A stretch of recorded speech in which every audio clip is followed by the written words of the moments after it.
Hey you guys, welcome to my channel. My name is Maddie and we're going to be diving into some spooky content today.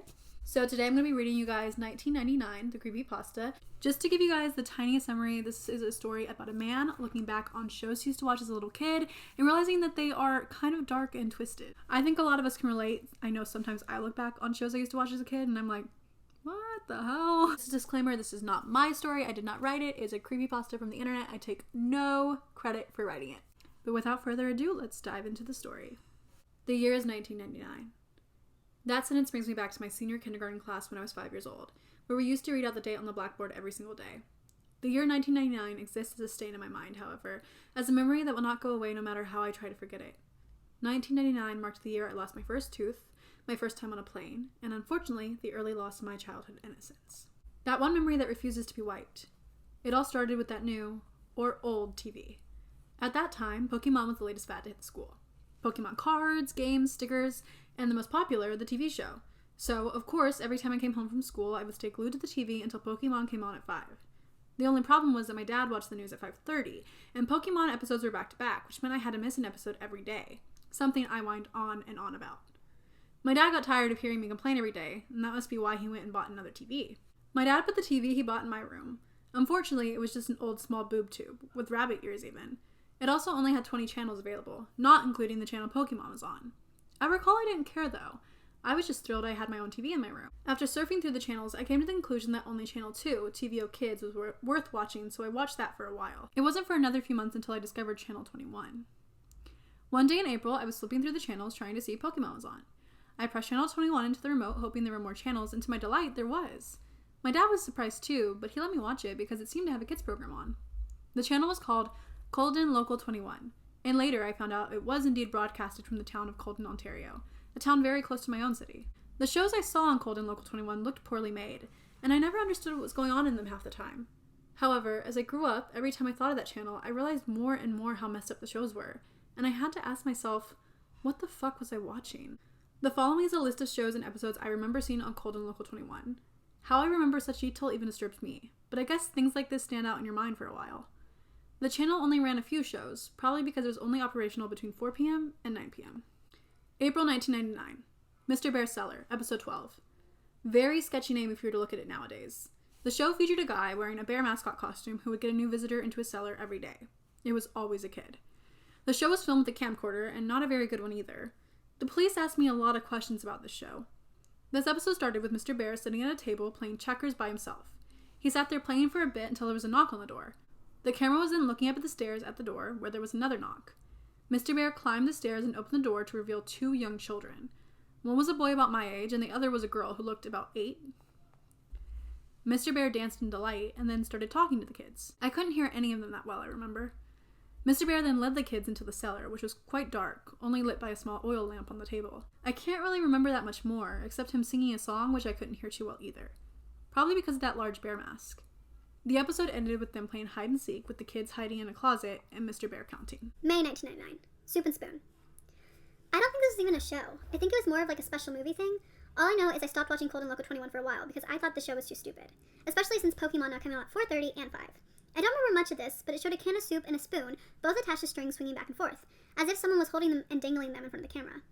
Interestingly enough, the show was shot in a basement which looked just like the one used in Mr. Bear's cellar. Like I said, I can't remember much. The only thing I can remember clearly was the end. The entire thing was only half an hour and just included stuff I found stupid, such as the spoon chasing the soup around trying to eat him. The ending showed a table and about 7 kids sitting around it, each with a bowl of soup in front of them. They were sitting and looking at the camera, but with confused, almost frightened faces. The cameraman then held the can of soup in front of the kids and said, "Spoons ready?" And then it just stopped. July 1999. It was summer and I hadn't watched Channel 21 for a while. Until one day when I slept over at my friend's house and I decided to check it out again. My friend had gotten a TV in his room for his 6th birthday, so we stayed up very late. For us, 9:30 was very late, and watched TV. That's when I remembered Channel 21 and brought it up to my friend. We decided to see if it was on, and to our surprise it was. They must have changed the broadcasting time. Mr. Bear's Cellar, Episode 23. This episode was entertaining for my friend and me, mainly because it had swearing. However, now when I think of this episode, I realize there was definitely something wrong when it was filmed. The episode started with the camera on its side while it was facing Mr. Bear, who was walking upstairs to the cellar door. The camera then blacked out for a second before fading in, back upright and facing Mr. Bear. There was also another kid talking to him, but this kid looked about 11 or 12. He was talking to Mr. Bear for a while, but I couldn't hear well, again with the crappy camcorder, until the kid started raising his voice. The kid was saying how it was late and his sister had to go home. You could also hear more voices in the background. I remember Mr. Bear clearly saying, "Get the fuck out, you're not invited," with a deep voice muffled by the bear mask. I remember my friend and I looking at each other and laughing at the mention of the forbidden F word, but the episode got weirder. The kid began climbing the stairs before turning around and saying how he was going to call the police. Mr. Bear began breaking into a run towards the kid, who started screaming and running as well. The camera then cut out, and that was the end of the episode. The channel then turned to static shortly after. I didn't want to watch Channel 21 after that. In August, I grew more curious to see Mr. Bear's cellar for some reason, though. The last episode I saw of Mr. Bear was weird and had swearing, which also made me think the show was meant for teenagers. Nonetheless, I flipped onto the Channel 21 when my dad was busy. Mr. Bear's Cellar, episode 28. Apparently, this episode had been playing the entire month of August. It was studied a lot by the police. The entire episode was just Mr. Bear sitting in a chair talking to the audience. "Hello, kids. Do you want to visit my cellar? If you do, please write me a letter at this address." The screen then switched to a white screen with multicolored letters reading the address, and that was what remained for the rest of the episode. This repeated for 5 hours every day until September came. And guess what I actually did? I sent Mr. Bear, or that sick bastard who portrayed him, a letter. I did it out of curiosity, mostly. My dad was okay with it because he thought it was a legit kids show, but then again, he never saw any of what was actually on Channel 21. So I wrote a letter, using my best writing possible. I think I just said how I wanted to meet Mr. Bear. So my dad sent the letter to the address Mr. Bear said on the show. It stayed on all day anyway for some reason. And it took about a week to get a response, which I was surprised I did. I still have the letter I received on August 15th, 1999.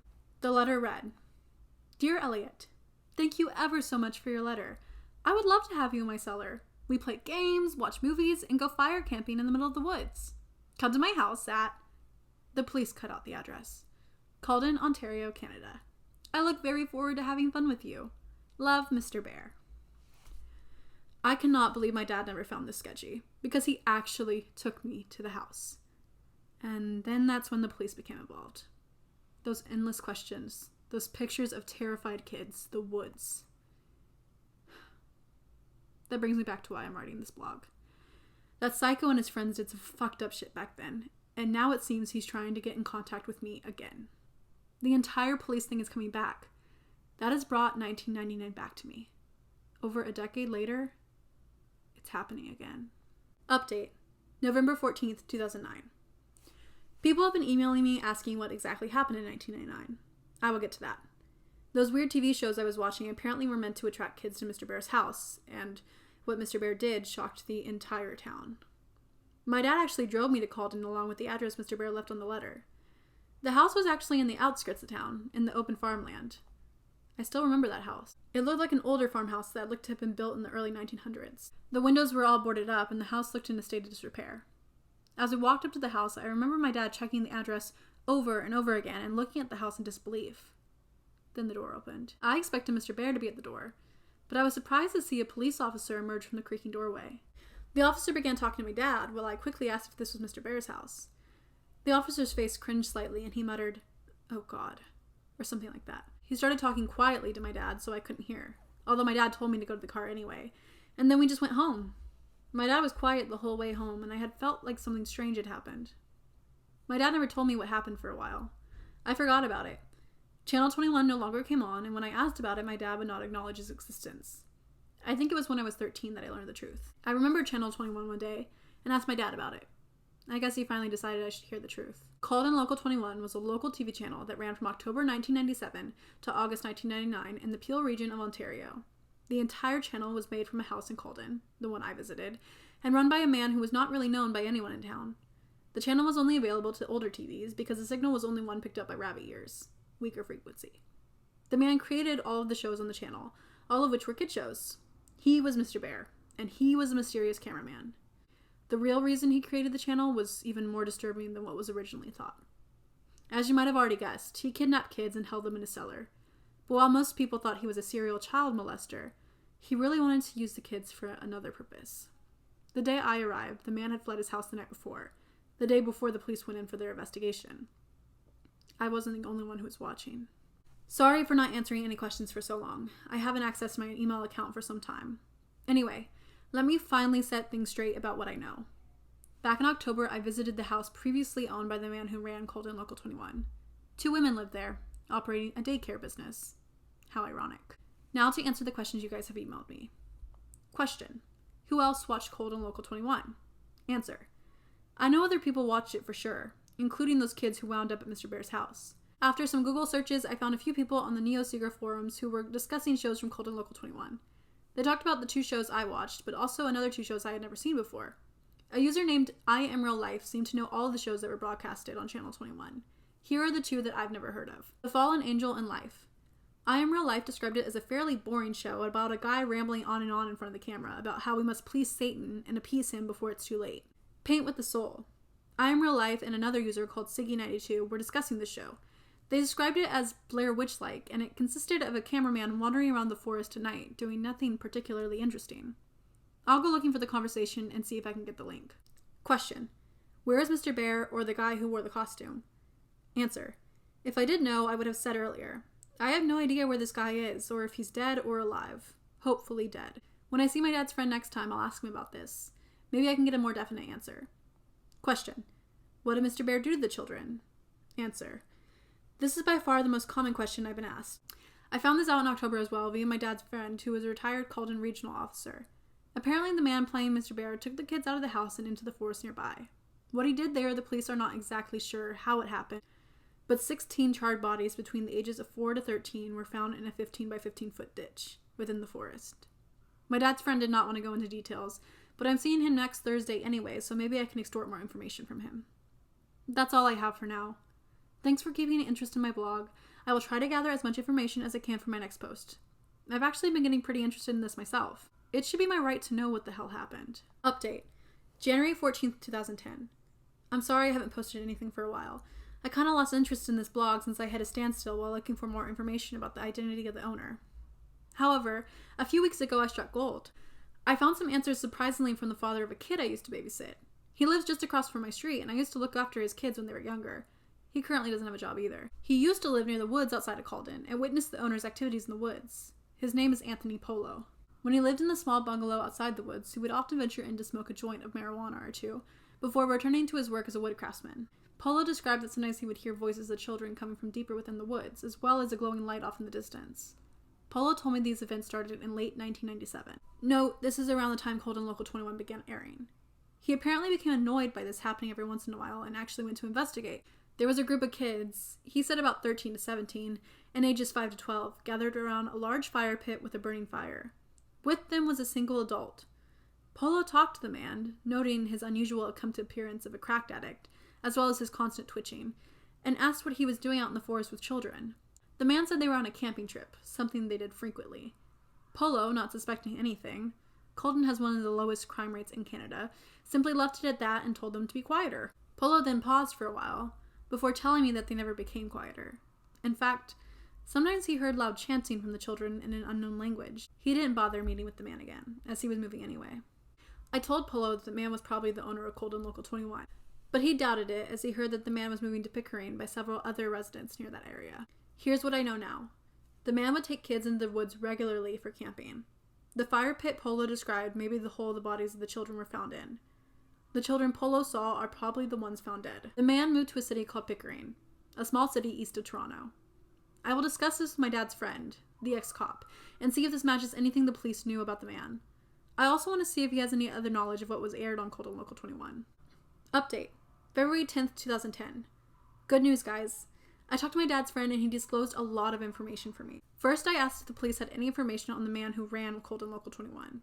He replied that they have only had the same leads for years and never found a suspect. However, the Peel Regional Police do have some of the tapes found in the house. He took me over so I could watch a few. I guess I haven't said much about him yet. My dad's friend is Mitchell Wilson, a pretty nice guy. He seemed to understand my thirst for knowledge on what happened during the late 90s in that house. He feels it was wrong that my dad went so long without telling me much. He took me to the Davis Road Police Station.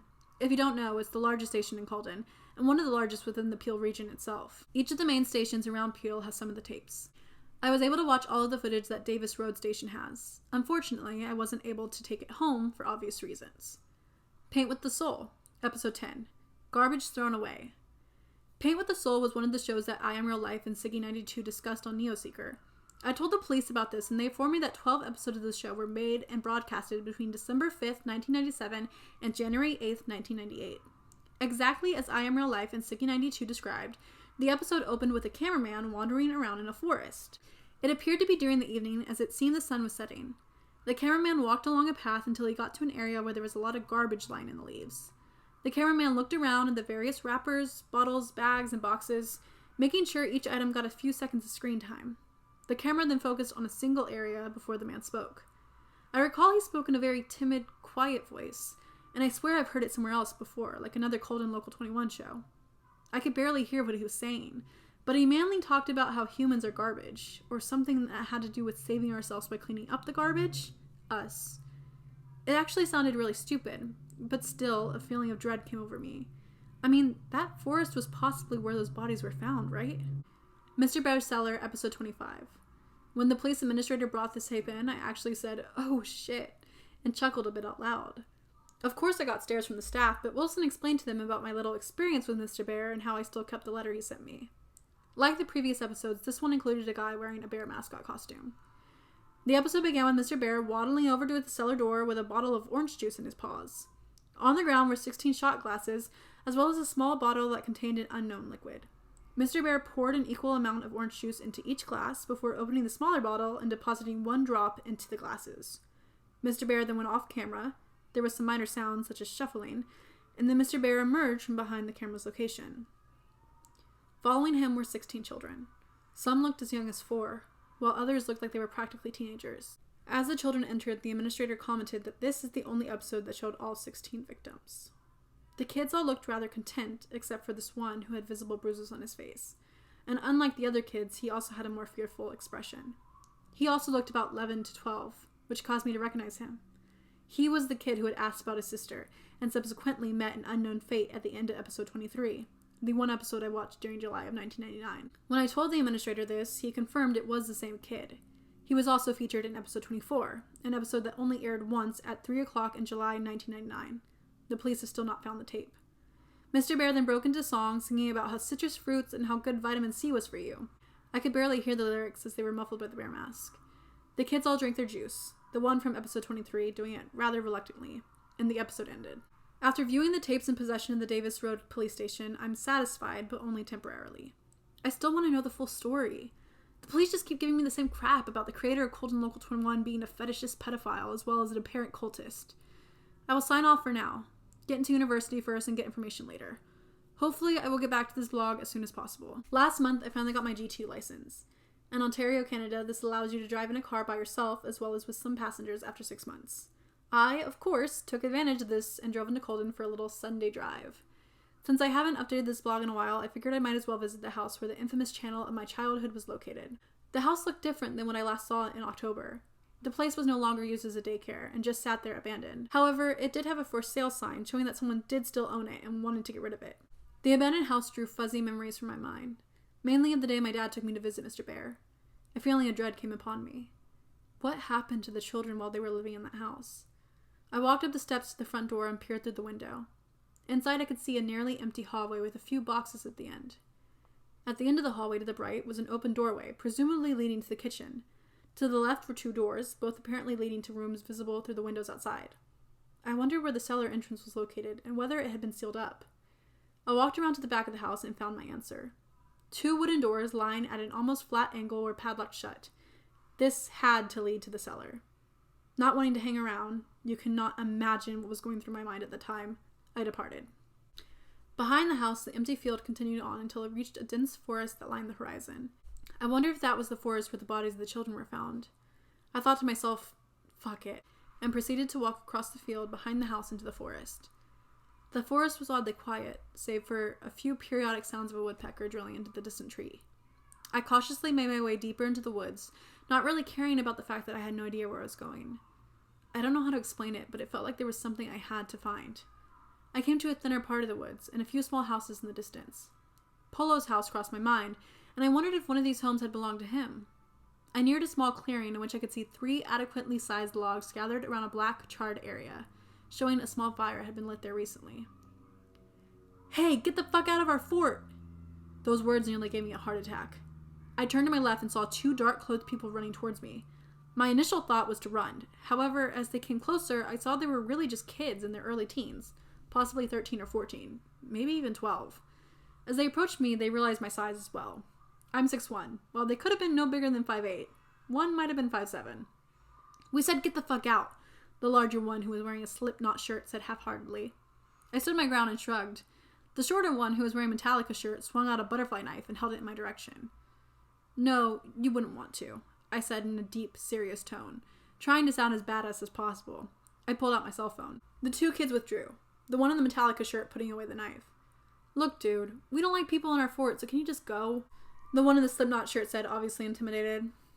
I had no business in the forest anyway, so I uttered out a simple "fine" and turned before I realized I had a great opportunity. "Did either of you hear of a guy who murdered a bunch of kids in these woods about 13 years ago?" I asked the kids. The 2 looked at each other in confusion before the one in the Metallica shirt answered. "Yeah, everyone knows about that guy," he said to me as if I were stupid. The kid in the Slipknot shirt continued. "He still lives around here, in the storm drain. My big brother's friend says he saw him in a bear costume once, wandering around the forest at night."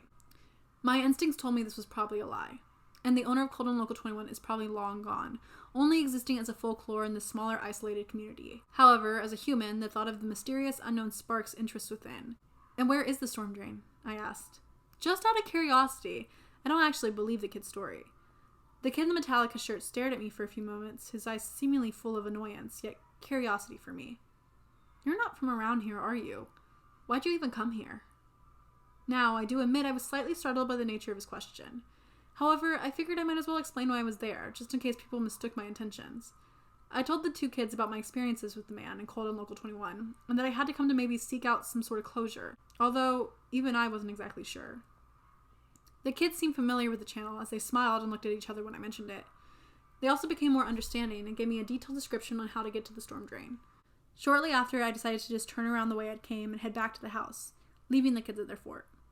But now you're probably wondering why I left out such detail about what the kids told me just now. It is because I am choosing to conclude what I have gathered now. Here's what the kids told me in detail. The storm drain lies ahead of the kids' fort, the same direction I was heading. The drain ends at a small river, where access water is drained out. Near here is a small playground. The kids told me people rarely use it. The man supposedly lives in the large pipe that rainwater drains out of. People have seen him, although always either wearing a bear mask or the mask in a full-body bear costume. Note: I do not believe this is true, and in fact simply a myth made by the residents of Colden. The story does not seem plausible in any way. Why did no one call the police? Didn't this guy look suspicious? And other questions like this leave the story invalid. I may visit the storm drain. Not because I believe the story, but because I want an excuse to visit Colden again, so this blog doesn't die. With no more tapes to watch, I don't know what else to talk about anymore. Thank you for continuing to support me and my blog. I know many are looking forward to more information about what happened during the 1999, and I will do my best to continue my research into the topic. Elliot out. Update. October 7th, 2010. Wow. Nearly 5 months since I last updated. I'm guessing everyone pretty much thinks I was dead, right? Thankfully, I'm not. But in all my seriousness, I really have been busy these past few months, and a blog about something that could have killed me as a kid is a little low on my current priorities list. As of now, I am living in Waterloo, Ontario, attending the University of Waterloo for computer engineering. As you can imagine, engineering is no walk in the park, so obviously I nearly forgot about this blog. But as you can see now, I am back. I remembered to visit the storm drain the kids from Colden Forest told me about. It was out in a clearing between the wooded areas nearby a marsh. Unfortunately, I found absolutely nothing, save for a turtle that retreated into its built-in home when it saw me. I snapped some pics of the pipe, which I have posted as well. Also, let me tell you, it was not a storm drain like they said. What I saw was a simple pipe, possibly to channel the access water from the marsh. When I returned from Colden, however, I simply kept putting off uploading everything until I forgot all about my blog. It just didn't seem important anymore. Please forgive me. It wasn't until only recently that I am now interested in my case again. On September 10th, I received an email from this email address, returnthebee@hotmail.com. Funny, am I right? Well, it gets better. I'm going to copy and paste exactly what this guy sent me. Dear Elliot, my dear, dear boy. You see, this story may or may not be true, but it could happen. There are many slots for airtime. If you have money, you can have public access TV channels. Some public access channels share airtime, like EWTN. that shows Catholic-based programming, but during off-air hours have independent shows or just a blue screen. Cable networks have empty channels available for rent space. So the scenario of a pedo renting a channel on a basic TV is not far-fetched at all. However, public access TV is widely reviewed and can be terminated at any time. These are the rules for the United States, not for Canada, where the story took place. So if this happened in the US, the pedo would be tracked and arrested immediately. Yes, the story could happen, but it is unlikely. 100 fuzzy hugs. Mr. Bear. Now, obviously this letter is fake and sounds almost corrupted, but still, I would like to thank whoever sent it, though they could use some English lesson. Just reading this letter creeps me out, but because of it, I am now full of this new interest to continue my blog. I guess it's just funny trying to pursue the mysteries I've always questioned. Now my roommate knows about all of this. He thought the letter was real and actually seemed more scared than I was for a second, but then I shrugged it off and so he did too. I mean, what are the chances of this being real? How would Mr. Bear know all about this public access TV and about when I went to Colton on those occasions? More or less know my email or me still be interested in his seller. I'm gonna send a reply to return the bee. Wow, just looking at that email address you could tell someone wanted to freak me out. It didn't really work though. Although, to whomever you are, thank you for sparking my interest back into the full matter. Maybe I can find out more about what happened to Mr. Bear. Hopefully. Because although I don't buy that email, a part of me still feels anxious. Thank you to all of those who are still following me and have been avid fans. You are also why I'm choosing to continue this. Thanks, guys. Update. November 7th, 2010. Wow. I can't believe this blog hasn't been deleted yet. I haven't posted anything for so long. I have my reasons, and I'd rather not discuss them just yet. It has been a rather traumatic year for me.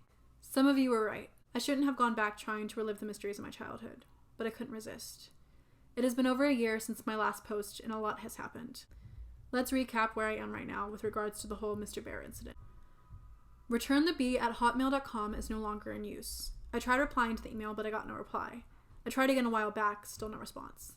I've actually moved up to Ottawa, capital of Canada for those who don't know, for university, so I haven't been back to Colton or back home in the Peel region for a while. I had my reasons for leaving, as you could guess why. I've had to make a new email account because people keep prank mailing me pretending to be Mr. Bear. Thanks a lot, guys. Not. Why have I ventured back to this blog? Mitchell Wilson, remember my dad's ex-cop friend, gave me a phone call on October 23rd about a tape that was found in a branch of the Brampton Public Library. Brampton is my hometown, in case you haven't picked up on that. He claims he isn't allowed to discuss the contents of the tape with me, as it's still evidence, but he asked me to come check it out when I return home. That tape got my gears grinding again because we all know what was on the last tapes I saw. I can only imagine what could be on it. I'm guessing it has something to do with Colton Local 21. I guess I just wanted to say I'm continuing this blog and thank you for everyone who still follows it. I don't know when my next entry will be, but when I see that tape, I'll write about what I find. I don't know what to expect, but the idea of seeing another tape has gotten me interested in this whole mystery all over again. Elliot. Update, January 21st, 2011. It's been a long year for me. University has been giving me the usual sleepless nights, especially since I transferred to Ottawa, which is the place to party. Sarcasm.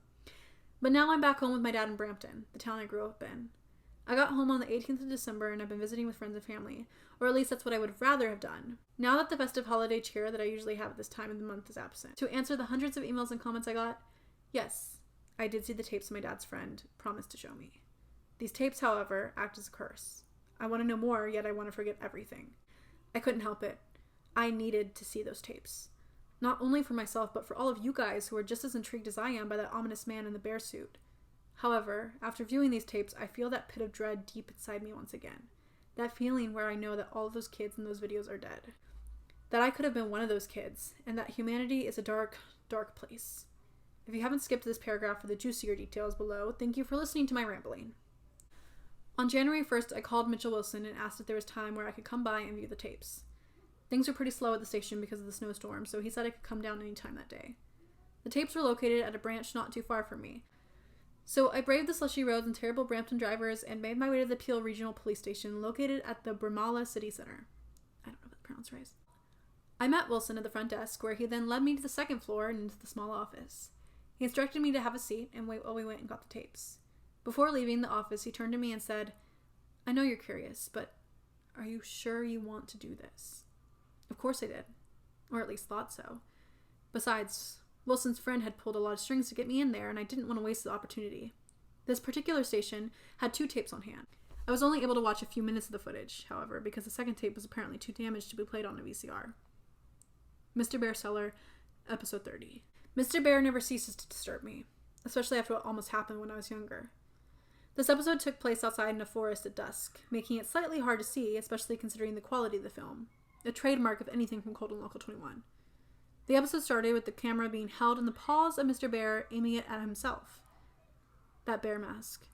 It looked more sinister in the shadows of the tree. The unmistakable muffled voice spoke up. "Hello, children. Today I will be doing a wonderful thing for my friends. I will be delivering them to a faraway land where they will surely be happy." Mr. Bear turned the camera around to show an ATV with an attached trailer. But what stood out the most was that the trailer contained 7 motionless children lying side to side. This here is the first load, but more will be on their way soon. Mr. Bear turned around and pointed the camera at a large burlap tarp spread on the ground. He picked the tarp up, revealing a large hole that must have been at least 12 feet deep, and maybe about 15 feet wide.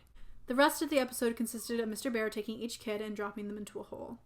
I asked Wilson if they were dead, to which he shook his head and replied, "Not yet." Soon all the kids were in the pit. Some were in awkward positions due to being tossed in, but they remained unconscious. The vitamin C will surely help these children on the great journey that awaits them, Mr. Bear mentioned as he panned the camera towards multiple bottles of gasoline beside a bush. The camera zoomed into the bottles as Mr. Bear hummed before the episode ended. Wilson revealed to me that these were 7 of the 16 victims found. The gasoline is what the man playing Mr. Bear used to light them on fire. A pit full of burning children. Who the fuck would do that? That feeling of dread found me again, when I realized that I could have been one of those kids. Wilson then explained to me that he had previously lied. The other tape confiscated by the Bromella Police Branch did indeed work and contained the filming of the actual burning.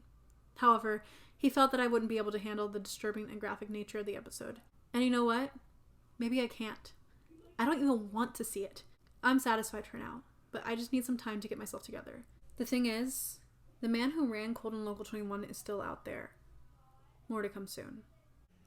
Once upon a time, there lived a boy named Elliot. Elliot was a clever boy who loved playing with his friends. One day he watched a lovely television show about a bear and his children friends. The children loved helping each other as good children should, but they also loved the bear.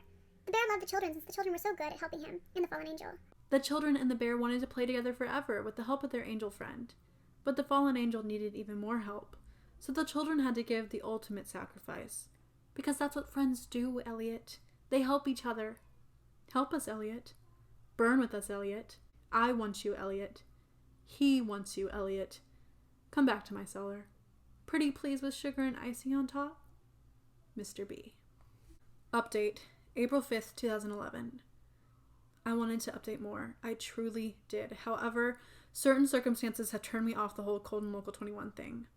I've since then had hundreds of emails about my blog and was even in contact with a magazine about my story. But now is the time to come clean to everyone. Where have I been for an entire year? The story of Pandora's box is true, and I opened it. I opened it when I watched the second tape in the possession of the Bromella Police Branch. The other subject I'd like to address is the number of joke/fake emails I've been getting from people claiming to be Mr. Bear. Let's start with the second tape, as that is what most traumatized me into stopping my search temporarily. After a few weeks of playing silent, I decided to ask Mitchell Wilson if I could view the infamous second tape he had talked about. I don't know why. I just felt that viewing that tape would give me some closure. Wilson was obviously reluctant to show me, but I was persistent. He gave me an offer. If I was still interested by the time I turned 20, he would show me the tape. Not being able to do much else, I just played the waiting game. By the time my 20th birthday rolled around, I was definitely still interested in viewing the tape. I gave Wilson a call, during which he admitted that he had hoped that I would forget about asking him again. But I was not taking no for an answer. You really don't need to see it, he kept telling me. But I did need to see it. I had to at this point. Sure enough, he invited me to the Bromella Branch on one Monday afternoon. Having watched every Saw film and a video of animal slaughterhouses in my ethics class, I was sure I would be able to handle whatever the tape could throw at me. How naive I was. Mr. Bear Cellar, episode 31. When Wilson went to collect the tape from evidence, the officer in charge of the evidence room shook his head at me, his face saying, "What are you doing?" Wilson explained that this tape includes the last known episode of Mr. Bear Cellar. I rightfully assumed that I would be seeing the fate of the children, and began to feel a sense of dread. The episode opened inside a forest, the usual one from the previous episodes. This fact took me a while to realize because it was night. The trees and leaves just looked like shapes dancing around in the darkness. A faint glow of light was present on the right side of the screen. There wasn't any apparent audio. It appeared to be a windy night, yet the trees weren't making any noise. Slowly, the camera began to pan towards the glow, revealing smoke rising from a hole, with the tips of flames peeking over at the top. Wilson paused at this point. "Are you sure you want to see this?" he asked me. I insisted on it, even though a voice in my head was telling me not to. The video continued. The cameraman moved towards the hole, showing a pit of fire. This was the hole that I had seen in the previous episode, only this time, it was filled with shapes. I could see shapes moving around, fluttering, flailing, some motionless. I knew perfectly well what they were. The camera began to adjust to the light, and red, black, a blur of surreal movement and colors. I wish I could forget what I saw, but you can't forget a scene like this. This was not a horror movie, this was reality. Human beings were being killed in a horrifying way, a fate that I could have potentially met. The video suddenly cut to dawn, the camera now positioned further away from the hole. The fire was out. However, there was still smoke rising up. A figure was up ahead. I recognized it right away. The Mr. Bear suit was laid on the ground. Empty, it looked just as unnerving. The suit was laid out in the shape of a cross. The cameraman did a lap around the suit, treating it like a treasured artifact. Placed at the head of the suit was a sign. In bold red letters, INRI was printed. The cameraman moved back to the end of the suit, zooming into the bear's face. The episode finally ended. I was speechless. It was like a dream. You can find a lot of terrible things on the internet, but I had never seen anything like that. Wilson asked if I was okay, and I replied with a shaky yes. I assured him as we left that I was fine and that the video gave me some closure over the whole incident. He didn't seem too confident in me, but he left it at that. He was right, though. I had nightmares for weeks. I gave up. I didn't care about the whole thing anymore. A sick man burned a bunch of kids alive, attracting them with a fake kids' TV channel. I could have been one of his victims, yet I'm still here. I suppose I should be grateful, but I feel guilty. Am I only here by pure luck? 10 months later, I'm back. But now I need to address something else. My email has been flooded with messages. Some people ask for more details, some ask if I can upload the tapes, and some people email me claiming to be Mr. Bear. First, I cannot get the tapes uploaded as they're A, in police possession as evidence, and B, I have no idea how to transfer VHS onto a computer. As for people pretending to be Mr. Bear, you're not fooling me. When you have dozens of people pretending to be the same person, it doesn't work. I've even seen a fake Cold and Local 21 YouTube channel, which is cute, but still not real. Even more annoying is the fact that someone hacked my account just to put up some demented poem about me on this blog. I'll leave it in the entry above this one, just to show you guys. I've contacted my webmaster about this entry and was told that it was posted on Halloween. Oh, spooky. Attached with the email, paintwiththeb@aol.com, which I assume is another joke email. I'm over episode 31 now. The images of what I saw will stick with me for a while, but I want to do one last hurrah. I will get into contact with Mitchell Wilson again and hopefully get set up with the tapes in possession of the other Peel police branches. I will try to update you guys as soon as I can. I'm sure this won't take so long again. Thank you to everyone who still reads this. Elliot. And that is the end of 1999, the Creepypasta. I know! Ah! So it is a cliffhanger. That's the way it was originally written. There is a lot of discourse on what happened afterwards. I'm curious to see what you guys think and what your theories are. I really hope you guys enjoyed this. I know I enjoyed sharing it with you guys because this is something that is close to my heart. If this content is interesting to you guys, please subscribe to my YouTube channel because I think I'm going to post more of these. The next one I want to talk about is Pen Pal. That one is also super, super good. And also while you're at it, follow my TikTok account at Maddie Crosb, MATTIECROSB. That is where I post a lot of my teaser content and I talk about other little mini scary stories. So thank you guys so much for watching. Bye!